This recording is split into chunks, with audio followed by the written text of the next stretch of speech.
Voilà ce que j'ai vu. Ah, mon content qu'il y ait bien plus bonne vision de dit. Au fur et à mesure, mon devancier a fait la vision là-dessus. Bon, ah, nous les raves, nous les job Il a dit, telle chose qui s'est produite avec toi, c'est comme ça, ça s'est passé. Bon, non, y est, je me suis dit, ah, c'est ça. Oh, nous, bohéma. Bon, faut des dans le lait, et tel que mon devancier l'a dit, exactement, c'est comme ça s'est passé. Les gens veulent me tuer. Mais là, ils ont remué. Ils veulent me tuer. Et nous, des yéblo, nous, et nous, on routine là. Qu'est-ce qui a été le truc? Eh ben, il y a aucun. Ça a été le mal que nos aïeux appellent communément au lot. Au lot, pas, ouais, il y a baï nami. Do fite, do kekeji. Ils me l'ont fait sur la moto. Il y a baï au lot, ne do kekeji n'a pas un sié mec bon. Et lorsque je me suis mis assis là-dessus, je les ai récupérés. Nous, on routine là. Ce que j'ai uriné le jour-là. On l'a dit, il y a des photos étant. C'est ça que je vais vous montrer. Oh, dit, Machlemi. Regardez bien. Mais, Betosin adore non. Est-ce que l'urine de l'homme peut donner cette couleur? Mais, oh, des toques, pour m'y toquer, mais, il y a un noué, il y a un noué. Toi qui m'observes à l'heure où nous parlons, tu connais déjà ce que tu es en train de faire. Ma casa, il y a un besoin d'intona, il me rôde dedans. Oh, au Canada, il y a un job. Bon, il y a un canté, mais mon donna, mais les couleurs, tu es non, ni do aucun il y a bokana mede bon et dans des temps était non temps cambio il a me holona timena oui. Et toi qui ne sais pas encore ce que ça signifie, approche-toi un peu de grandes personnalités, de grandes personnes, leur poser la question de savoir s'il n'y a pas un insecte, un criquet, communément appelé chez nous Joe, qui est à la base de camp qu'on fait aux gens pour les tuer. Bueno donc vous menez là pépépé. Et c'est sa couleur ça. Qu'est-ce que vous avez mis sur moi? L'État armé m'a sauvé. C'est un canyon bon donna mené. Qu'est-ce que je fais à quelqu'un? Toi-même qui me regarde, qu'est-ce que tu sais et tu fais à quelqu'un? Diamero pour me plein d'imbondo. Était à bon donna mené. Toi qui me regarde là maintenant, qu'est-ce que tu fais à quelqu'un? Bon, font beaucoup donna avec et tu n'as que des ennemis à ton alentour. Makayi, beaucoup de gombo yi ne bonu, ouais tu bourrois bourrou nous sont roméamon. Je ne suis pas allé voir un bocotono avant d'uriner tout cela, n'est-ce pas, de mon appareil génital.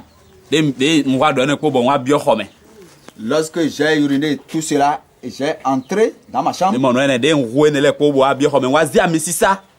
J'ai pris une huile dénommée huile de David dans la meilleure. Ami, David dit-on. Je l'ai pris. Et je l'ai bu correctement. Un instant après, j'ai dit, bon, j'irai uriner voir. Arrivé là-bas pour uriner, l'urine a repris sa forme initiale, sa couleur normale. Sa couleur initiale. Lorsque j'ai fait sortir l'urine normale maintenant, j'ai fait aussi sa photo. Je n'ai pas pris une tisane.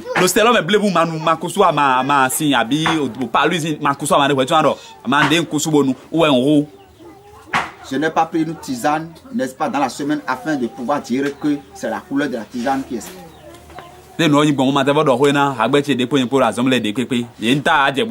Voici l'urine normale. Voilà sa couleur.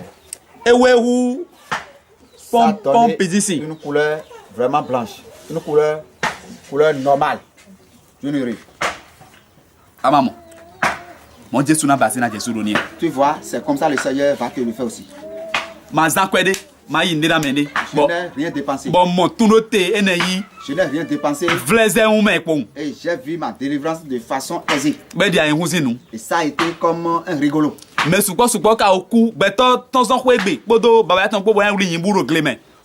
bon nombre de gens ont rendu l'âme par le biais de ce lot. Il y a par exemple quelqu'un qui a quitté la maison tout simplement, rien ne se passe avec lui. Elle est allée pour chasser le bœuf avec son papa. Arrivé là-bas, on a vu le bœuf et l'enfant là a tiré, n'est-ce pas, ses bras pour pouvoir prendre les cornes, n'est-ce pas, de bœuf là. Et au fur et à mesure, il a rendu l'âme là, devant le bœuf là.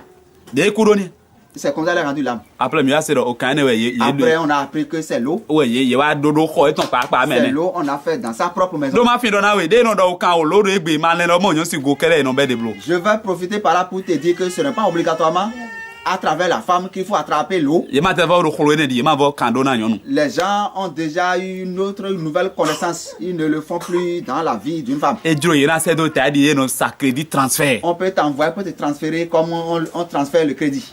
Aya no yi pomo ya dado e keun. Tu peux être en train de marcher et dans l'air, on peut te l'envoyer. Abi yo mo we jabo do flen ja ka do jijo mlong Ou mama. bien tu as l'habitude de prendre par un itinéraire. Ya ka ya ta da le jina On wa na va bien me. blanchir auprès de l'itinéraire pour dire qu'il a l'habitude de prendre par là. Il va prendre par là maintenant. Ta. Et on va te le faire. Ba na blo na keun. Et on va te le faire ça. Mais no akana isi bona do glo ne le ko pata pata. Tu dois recevoir qui pour être sauvegardé. Adona Jésus Christ bete Tu dois recevoir Jésus-Christ de la Jésus vivant dans ta vie. ene. Ana comme ça. ana mo pour les ganto yi. Et tu auras la vie sauve. Ton no ne de Christ wana mile e yi ne bo ko me na Tout mi. ça là que le Seigneur a fait dans ma vie, ça m'a donné une allégresse. Bon kaka je di mata odona azon me gbe de pepe sino ye me ko abe tele ko nta je budi jiro ah ka ifi kabi o e ko lo fi ye ba na witi ya ka bi fi ye ba na witi ya ina wa je ene le ko lenji. Jusqu'à présent, je n'ai rien dit à qui que ce soit dans mon établissement pour que les gens ne prennent pas de peur dans l'établissement. Amo me ka ba inu ne wa do de kia. Mais celui qui a fait la chose lui-même s'est montré. Donc ne bo ne wa do de kia mi le do pon le mile we ba yi. Un autre jour, lui-même s'est montré que ce qui s'est passé tel jour-là avec toi, c'est moi qui l'ai fait. Bon on wa do di donner do ho me do bon. Ene le o mi ko se flingo. Je lui disais aussi à travers mes paroles que on a déjà dépassé tout cela. Ni de voler po eni boblo. Si quelque chose reste encore, il faut continuer dans ton travail. Novisun novion. Frères et sœurs en Christ ou chers téléspectateurs, Cheme do kun komito din de do hodo na toi qui we. m'écoutes, toi qui me vois là où nous parlons, Nso bo do jale na we. je te supplie, A ouverte me ani. tu te trouves dans quelle amertume? Nu de do me we a ete ye ba alo anyo me de bo ye ba ina bo ime to ba ko ba ina bo to kun sa to zanji to je me Tu to hodo na souffres we.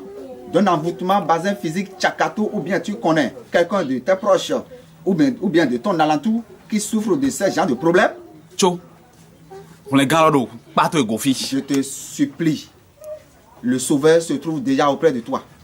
Endo mi photo di na nyen su na do numéro na do alokan. Si je finis maintenant, je vais te donner, n'est-ce pas, notre adresse. Bona ba na nyo Jesu na yiro mache na we alokan nu konto cheton. Je Do vais ito te division cheton. donner l'adresse de la mission évangélique des enfants du Christ Meyek. Ajilo examen ana mo ajilo kezi ana mo. Il faut essayer de le joindre. Que ça soit jour, que ça soit nuit, il va te répondre. Problème tewe ado. N'importe quel problème tu as, Azewe a c'est la oboe a sorcellerie, mami we a. c'est ce qu'il mange. C'est la sirène de la mer, c'est ce qu'il mange. Nwe no pipi na nu konto lo le kede ni. C'est des maladies, c'est ce qu'il mange. Azon metewe. Bon Il a- ako mi otongo file ko bodo o. Vous êtes promené un peu partout. Bon mi Dans le gbo monde. mi blo gbe njona gbe ni gbo no fle nya ne oni. Et vous avez laissé ça au monde. Comme nous avons l'habitude de dire communément Benjona. Me de le timbe gbo no gba ho eton ro vona mlo ze de mlo ze de Il y mlo. a certains malades même, on a couru, on a tout fait, on n'a pas pu. On leur construit une maison là, on les met à part. Ba le kre no me bo an de Ça veut pe dire, je ton te enfant. laisse au monde. Tu vois, ben. On peut lui attribuer un nom, Bodji, ou Bodjinou, Fo ye na so yiro do mo. ou bien Banja. Il y a Non, tout vi- cela pourvu que le monde puisse le laisser. Oloni novi. Taragbe we yin na we. Bien aimé, c'est une bonne chance pour toi. Novi sunu novi on taragbe we C'est yin na une we. chance vraiment pour Ndo toi. taragbe we yin na we. C'est vraiment une chance. Endo ado droje bo se ho ele Si ko tu to as di. l'opportunité de saisir tout ce que nous disons, Yon do taragbe tan we yin na c'est mi. vraiment une bonne chance pour toi. Boni aka nyen do mede la ouve mon ko ma de ton bo do bo ye ton me ne do te e Et ba si yin na do tu bo sais ko na que we. quelqu'un auprès de toi souffre énormément, et si ne lui ouvre pas la voie, ça serait un péché sur ton coup. Do ado yen do mo Jésus Christ de wa zon do fida yi. Parce que tu dois savoir que Jésus qui a travaillé Bo ici, boisson alors pa bo wa nu alors guéri pa les le. malades, Egbe to a ti. opéré beaucoup de mystères, beaucoup de prodiges. Azon mon ko ton egbe to ti Il jo continue, il kaka je egbe. persévère, il perpétue de le faire. Edo yen ton ne ase yen ton pe video ba se won. Parce que c'est pour moi tout simplement que tu viens d'entendre. Ni awa ise egbe to le ton. Si tu a l'opportunité d'entendre pour d'autres personnes toujours dans des l'Amérique divisions et là des nous comptons et là Jésus gon qui nous ont comptons déjà là même pris wa par l'Amérique ici. yo agboy na pe we Tu ne peux pas te tenir assis ou bien debout pour suivre tout. a mon holodi Tu vois bien. donc Donc, njanja ni manu mena il ne oblo faut pas dire je vais, je viens, je viens. o pon de we dire Regarde-toi bien. e ne lo ma imezozo Je ne suis pas en train de t'insulter. ni agbade o me pon ganji Si tu te jauges bien. bo ten pon do mi na tondo de ego mo eno do Et tu sais que je dois sortir.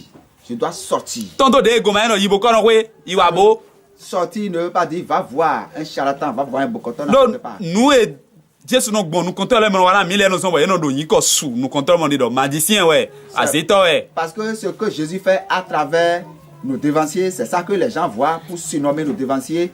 Et charlatan, il est adepte de mamie, il est détenteur de sorcellerie ou de magie, etc. ni ma ble mi me agunvi nous comptons le ton le o yon mi ton Pour ne pas te mentir, nous les fidèles, les enfants de Christ, nous sommes joyeux de tout ce que le Seigneur fait à travers l'Amérique. do ni no azejan ba ze lo eno ya azegbe ton Parce que si c'est une sorcellerie et la sorcellerie chasse sorcellerie, ami, be o yon mi ton c'est suffisant pour moi. ye do na Jésus gan mo do ada zegbo mi we 30 mi ton me Ils ont dit plus que ça à notre Seigneur Jésus-Christ, qu'il est en train de leur utiliser la sorcellerie, qu'il n'a qu'à quitter leur contrée. mais là tu eno de maison mami gbe me La personne maintenant arrache les gens de la sorcellerie. mami no de maison mami gbe me Comment la sirène de la mer peut enlever la sirène de la mer? mais là no de maison azegbe me La personne soustrait la sorcellerie. mais là gando grade le bi patapata Tu peux avoir tous les grades de la e sorcellerie. na de we so me ba ma so di afati Tu gbede vas sortir de la sorcellerie et tu ne vas jamais voyager. bon ni no me lo ka yan ze to bo ka do me de azegbe me azon hen gbe na ere ai Et si les sorciers ne font que chasser les sorciers, regardez un peu. no visu no Alors que la Bible a dit, le sorcier ne chasse pas le sorcier. Le mauvais esprit ne chasse pas le mauvais esprit. te po mo le nu kon Réfléchis sur ta vie. bo fondo de we go Et lève-toi sur tes pieds. bi Kristi wana mi do e Tel duro mi do que mo le Seigneur me l'a fait. ni wado mo na Jésus pa Je pa veux que le Seigneur te le fasse exactement. okuno ni bo gwa lo na wi Que le Seigneur t'aide. ni mo so ni mo do gbe zan to Et me que Jésus-Christ te bénisse. Amen. amen Shalom, shalom.